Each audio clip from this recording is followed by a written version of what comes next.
15 शाबान की रात और उसके रोजे के हवाले से लोग बहुत सवाल पूछते हैं, इसलिए मैं अपनी तहकीक और उलमा के अक़वाल का खुलासा पेश कर रहा हूँ, क्योंकि अगर हर हदीस की सनद पर बहस की जाए तो बात बहुत तवील हो जाएगी। सबसे पहली हकीकत यह है कि इस रात का नाम शब बारात किसी भी हदीस से साबित नहीं है, बल्कि अरब इसे लैलतुन निस्फ मिन शाबान कहते हैं। इस रात में हलवा पकाकर तकसीम करना, खास तौर पर नहा धोकर तैयार होना या नए कपड़े पहनना बिल्कुल गैर साबित शुदा अमूर हैं, क्योंकि इस्लाम में रातों के त्यौहार का कोई तसव्वुर नहीं है। हमारे तमाम त्यौहार जैसे ईद उल फित्र और ईद उल अजहा दिन की रोशनी में होते हैं, जबकि रात को जश्न मनाना गैर मुस्लिमों का तरीका रहा है। बहुत से लोग इसे त्यौहार समझकर अमल करते हैं, हालांकि रसूल अल्लाह सल्लल्लाहु अलैहि वसल्लम से इस रात हलवे बांटने या खास लिबास का कोई हुक्म साबित नहीं, इसलिए ये बिदअत है जिसे मुआशरे से खत्म होना चाहिए।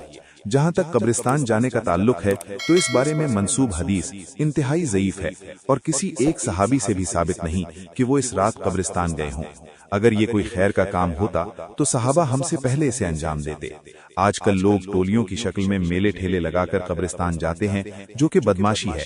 हमें डरना चाहिए कि कहीं हम हौज़े कौसर पर उन लोगों में शामिल न हो जाएं, जिन्हें दीन में नई चीजें ईजाद करने की वजह से दूर कर दिया जाएगा। इसलिए बेहतर है कि घर बैठकर मैयत के लिए दुआ की जाए।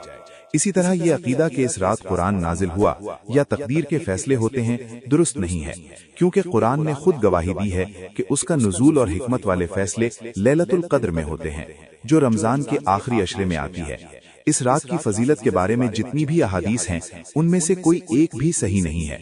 अलबत्ता ज़ईफ रिवायात की कसरत की वजह से जुमहूर उलमा और इमाम शाफई इसकी फजीलत के कायल हैं, जबकि कुछ मुहद्दिसीन इसे सिरे से तस्लीम नहीं करते। इसलिए अगर कोई आलिम इसकी फजीलत का इनकार करे तो इस पर तंज नहीं करना चाहिए, क्योंकि ये एक इल्मी इख्तिलाफ है।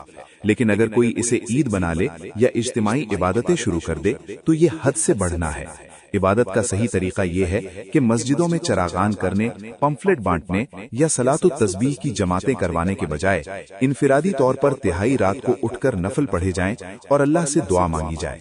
कोई मखसूस तरीका या मखसूस सूरतें इस रात के लिए साबित नहीं है, लिहाजा इनफिरादी इबादत करें और हर किस्म की रसूमात से बचें।